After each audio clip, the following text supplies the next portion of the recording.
Hello everyone. In the last session, we were discussing about counseling. In that counseling, we were discussing about formal counseling, and we briefly discussed about how this actual formal counseling takes place. In this today's session, we are going to see how this informal counseling takes place. Before going to this informal counseling, I just need to tell you a small story.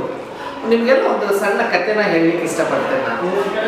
ಈ ಕಥೆಯಲ್ಲಿ ಒಂದು ಮರ ಮತ್ತು ಎರಡು ಹಕ್ಕಿಗಳ ಕಥೆ ಇದೆ.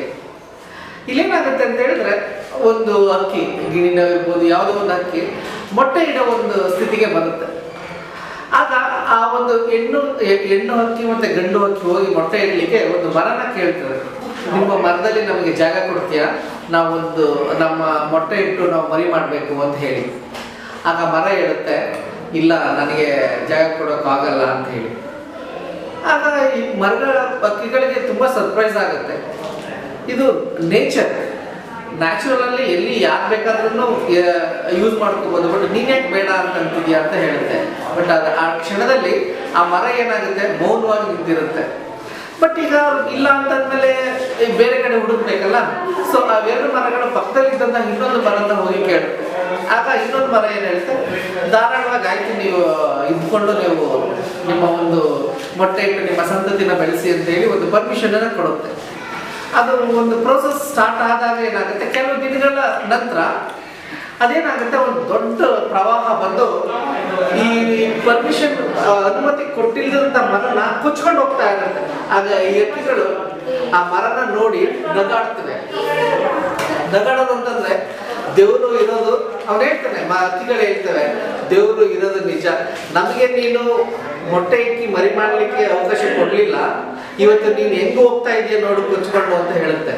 ಆಗ ಮರ ಹೇಳುತ್ತೆ, ಅಯ್ಯೋ ಮೆದ್ದುಗಳ, ನಾನು ನಿಮಗೆ ಜಾಗ ಕೊಡದೇ ಇದ್ದಿದ್ದಕ್ಕೆ ಇದಕ್ಕೋಸ್ಕರ ನನ್ನ ಬುಡ, ನನ್ನ ಬೇರು ಅಷ್ಟು ಶಕ್ತಿಶಾಲಿ ಅಲ್ಲ. ನೀವೇನಾದ್ರು ನನ್ನ ಜಾಗದಲ್ಲಿ, ನನ್ನ ಮರದಲ್ಲಿ ಇವತ್ತೇನಾದ್ರು ನೀವು ಗೂಡು ಕಟ್ಟಿದಿದ್ರೆ ಇವತ್ತಿನ ಪರಿಸ್ಥಿತಿ ನಿಮಗೂ ಬರ್ತಾ ಇತ್ತು, ಪ್ರವಾಹದಲ್ಲಿ ನೀವು ಕೊಚ್ಕೊಂಡು ಹೋಗ್ತಾ ಇದ್ರಿ. ನಾನು ಅವತ್ತು ಬೇಡ ಅಂತದಕ್ಕೆ ತಾನೇ ನೀವು ಈಗ ಗಟ್ಟಿ ಮರದಲ್ಲಿ ಹೋಗಿ ಮರಿ ಮಾಡಿದ್ದೀರಿ ಅಂತ. ನಾನು ಯಾಕೆ ಇದನ್ನ ಕಥೆನ ಹೇಳ್ತಾ ಇದ್ದೀನಿ ಅಂತ ಹೇಳಿದ್ರೆ, ಯಾವುದೇ ಒಂದು ಸಿಚುವೇಶನ್ಗೂ ಒಂದು ಎರಡು ಕಂಡೀಷನ್ಸ್ ಇರ್ತವೆ. ಎರಡು ಕಂಡೀಷನ್ಸ್ ಅಂದ್ರೆ ಅವನು ಯಾಕೆ ಬೇಡ ಅನ್ನೋದನ್ನ ನಾವು ತಿಳ್ಕೊಳಕ್ಕೆ ಹೋಗಲ್ಲ. ಬಟ್ ನಮಗೇನಾಗುತ್ತೆ, ಸಿಟ್ಟು, ನಮ್ಮ ಒಂದು ಕಷ್ಟದ ಪರಿಸ್ಥಿತಿಲಿ ಇವನು ಸಹಾಯಕ್ಕೆ ಬರಲಿಲ್ವಲ್ಲ, ಕಷ್ಟದ ಪರಿಸ್ಥಿತಿ ಯಾವುದೋ ಒಂದು ಪರಿಸ್ಥಿತಿಲೋ, ಬಟ್ ನಾವು ಅವನ ಒಂದು ಸಿಚುವೇಶನ್ ಅನ್ನು, ನಮಗೆ ಬೇಡ ಅನ್ನೋ ಒಂದು ಸಿಚುವೇಶನ್ ಅನ್ನು ನಾವು ಅರ್ಥ ಮಾಡ್ಕೊಳ್ಳಲ್ಲ. ಯಾವತ್ತೂ ಅಷ್ಟೇ, ನಾವು ಯಾಕೆ ಒಂದು ಮನುಷ್ಯ ಬೇಡ ಅಂತಿದ್ದಾನೆ ಅನ್ನೋದನ್ನ, ಬೇಡ ಅನ್ನೋರನ್ನ ಬೇಗ ರೆಸ್ಪೆಕ್ಟ್ ಮಾಡಬೇಕು. ಯಾಕಂತಂದ್ರೆ ಬೇಡ ಅನ್ನೋರು ಸುಮ್ಮನೆ ಬೇಡ ಅಂತ ಅನ್ನಲ್ಲ, they have their own reasons. ಕ್ಲಾಸ್ ರೂಮಲ್ಲೂ ಅಷ್ಟೇ, ಲೈಫ್ ಸ್ಟೈಲಲ್ಲೂ ಅಷ್ಟೇ, ನಮ್ಮ ಫ್ರೆಂಡ್ ಸರ್ಕಲಲ್ಲೂ ಅಷ್ಟೇ, ಯಾವತ್ತೂ ಅಷ್ಟೇ. ಇಫ್ ದೆರ್ ಇಸ್ ಸಮಥಿಂಗ್, ಯಾರು ಬೇಡ ಅಂತಂದಾಗ ಆ ಬೇಡ ಅನ್ನೋದನ್ನ ದಯವಿಟ್ಟು ರೆಸ್ಪೆಕ್ಟ್ ಮಾಡಿ. ಅದು ಬೇಡ ಅಂತ ಹೇಳಿದ ತಕ್ಷಣ ನೀವು ಆಮೇಲೆ ಕೋಪ ಮಾಡ್ಕೊಳ್ಳೋದು, ಸಿಟ್ಟು ಮಾಡ್ಕೊಳ್ಳೋದು, ಇಲ್ಲ ನನ್ನ ಸಹಾಯಕ್ಕೆ ಬರಲಿಲ್ಲ ಅಂತ ಅಂದ್ಕೊಳ್ಳೋದು, ಅದೇನು ಬೇಡ. ಯಾಕಂದ್ರೆ ಅವ್ನಿಗೆ ಆದಂಥ ಒಂದು ರೀಸನ್ ಇರ್ತದೆ. ಆ ರೀಸನ್ ಈ ಒಂದು ಪರಿಸ್ಥಿತಿ ನೋಡ್ದ, ಅವತ್ತು ಆ ಮರ ಬೇಡ ಅಂತದಕ್ಕೆ ಇವತ್ತು ಯಾವುದೇ ಒಂದು ದೊಡ್ಡ ಪ್ರವಾಹ ಬಂದ್ರೂ ಅವು ಸೇಫ್ ಆಗಿ ಒಂದು ಗಟ್ಟಿ ಮರದಲ್ಲಿ ನಿಂತಿದೆ.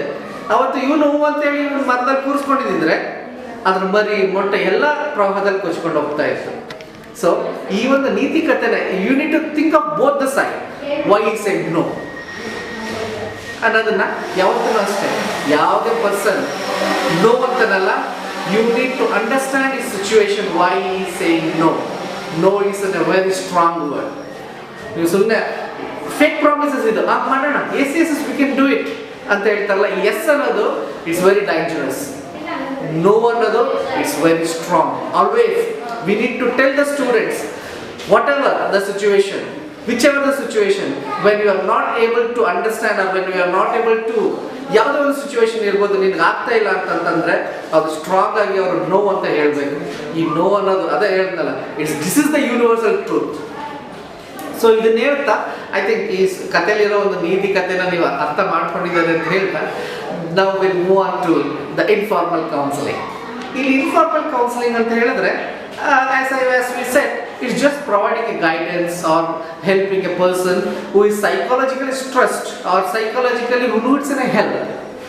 ಈ ಇನ್ಫಾರ್ಮಲ್ ಇದ್ರಲ್ಲಿ ಏನಾಗುತ್ತೆ, we are not going to say the student or a person that we are helping them or we are guiding them. For example, ಈಗ the students in a classroom, there is an examination time when the students were sitting inside the classroom.